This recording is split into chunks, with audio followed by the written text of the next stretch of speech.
Hello दोस्तों। जैसा कि मेरी संस्कृत अच्छी नहीं है तो मैं आपके लिए जितने भी हिंदी में लिखे हैं वाक्य मैं उनको पढ़ूंगी। और अगर आपको संस्कृत में भी पढ़ना है तो अच्छी बात है ना, आपके सामने संस्कृत भी लिखा है। सो चीज़ों को आसान बनाते हैं और हिंदी में पढ़ते हैं ताकि जिनको संस्कृत ना आती हो वो केवल हिंदी में सुने और समझ सके। श्रीमद् भगवत गीता अथ प्रथमोध्यायः। धृतराष्ट्र उवाच। धृतराष्ट्र बोले, हे संजय, धर्मभूमि कुरुक्षेत्र में एकत्रित युद्ध की इच्छा वाले मेरे और पांडु के पुत्रों ने क्या किया। संजय उवाच। संजय बोले, उस समय राजा दुर्योधन ने व्यूह रचना युक्त पांडवों की सेना को देखकर और द्रोणाचार्य के पास जाकर ये वचन कहा।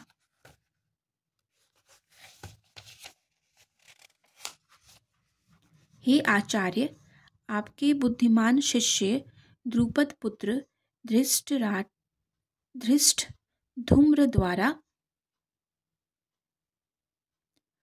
व्यूहाकार खड़ी की हुई पांडु पुत्रों की इस बड़ी भारी सेना को देखिए।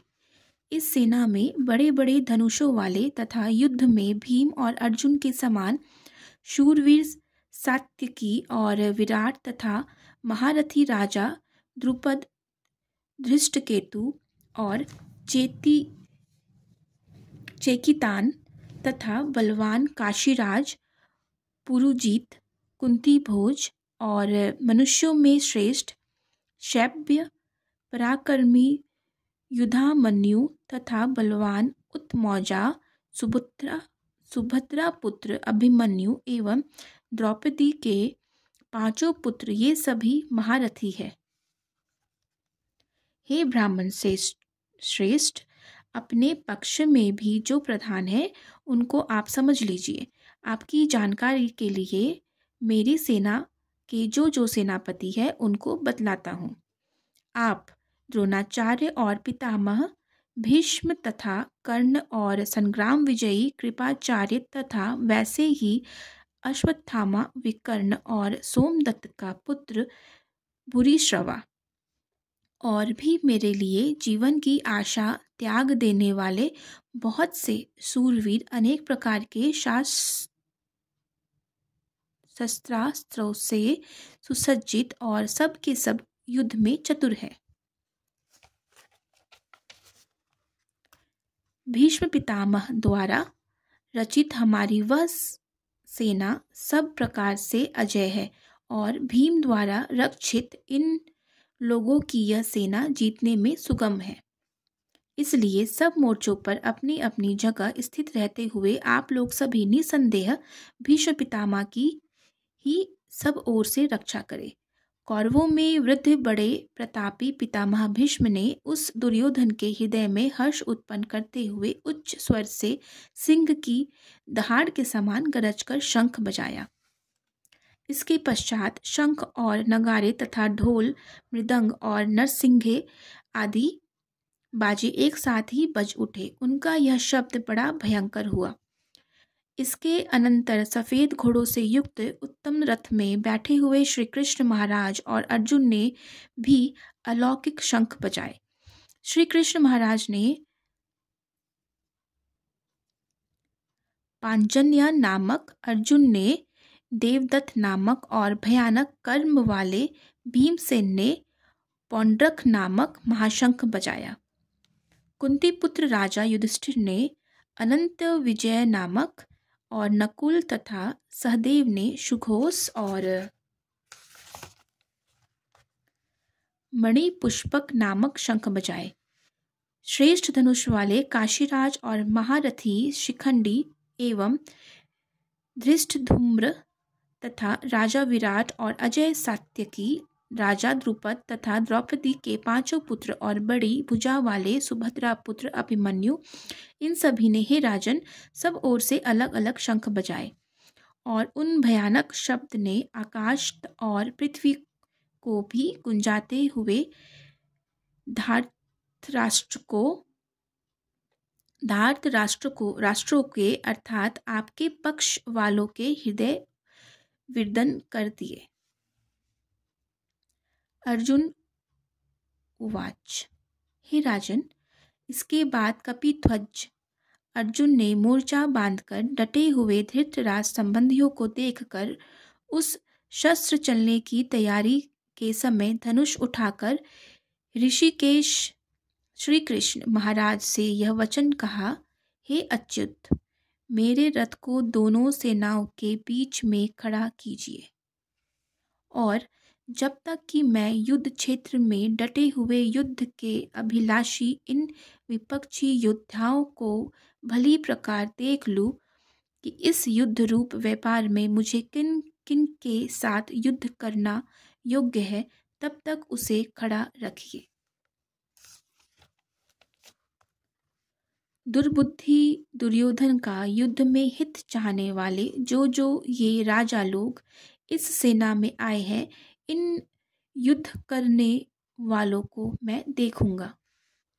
संजय उवाच, संजय बोले, हे धृतराष्ट्र, अर्जुन द्वारा इस प्रकार कहे हुए महाराज श्री कृष्णचंद्र ने दोनों सेनाओं के बीच में भीष्म और द्रोणाचार्य के सामने तथा संपूर्ण राजाओं के सामने उत्तम रथ को खड़ा करके इस प्रकार कहा कि हे पार्थ, युद्ध के लिए जुटे हुए इन कौरवों को देख।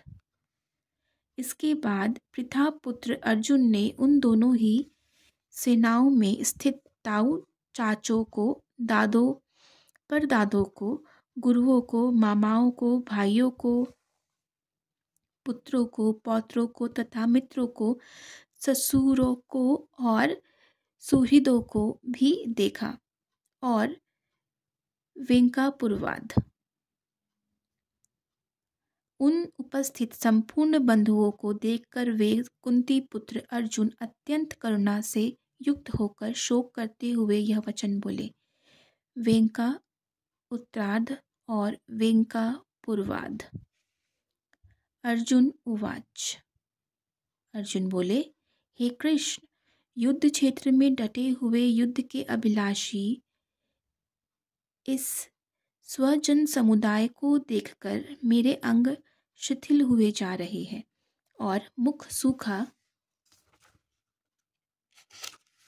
जा रहा है तथा मेरे शरीर में कंप और रोमांच हो रहा है। वेंका उत्तरार्ध और हाथ से गांडीव धनुष गिर रहा है और त्वचा भी बहुत जल रही है तथा मेरा मन भ्रमित सा हो रहा है, इसलिए मैं खड़ा रहने को भी समर्थ नहीं हूँ। हे केशव, मैं लक्षणों को भी विपरीत ही देख रहा हूँ तथा युद्ध में स्वजन समुदाय को मारकर कल्याण भी नहीं देखता। हे कृष्ण, मैं न तो विजय चाहता हूँ और न राज्य तथा सुखों को ही। हे गोविंद, हमें ऐसे राज्य से क्या प्रयोजन है अथवा ऐसे भोगों से और जीवन से भी क्या लाभ है। हमें जिनके लिए राज्य भोग और सुखादि अभिष्ट है, वे ही ये सब धन और जीवन की आशा को त्याग कर युद्ध में खड़े हैं। गुरुजन, ताऊ चाचे, लड़के और उसी प्रकार दादे, मामे, ससुर, पौत्र, साले तथा और भी संबंधी लोग हैं। हे मधुसूदन, मुझे मारने पर भी अथवा तीनों लोकों के राज्य के लिए भी मैं इन सबको मारना नहीं चाहता। फिर पृथ्वी के लिए तो कहना ही क्या है।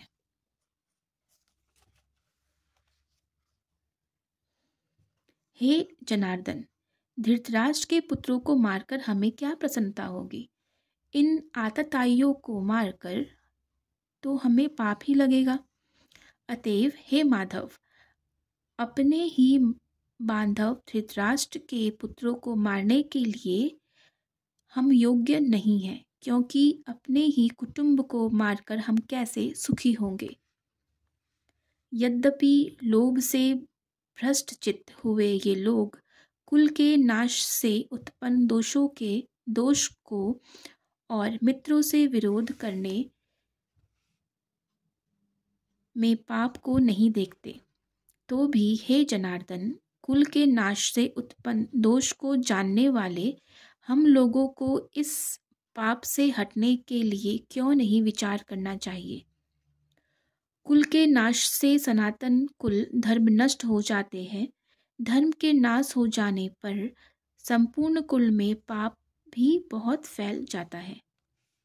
हे कृष्ण, पाप के अधिक बढ़ जाने से कुल की स्त्रियां अत्यंत दूषित हो जाती है और हे वार्ष्णेय, स्त्रियों के दूषित हो जाने पर वर्ण संकर उत्पन्न होता है। वर्ण संकर कुल घातियों को और कुल को नरक में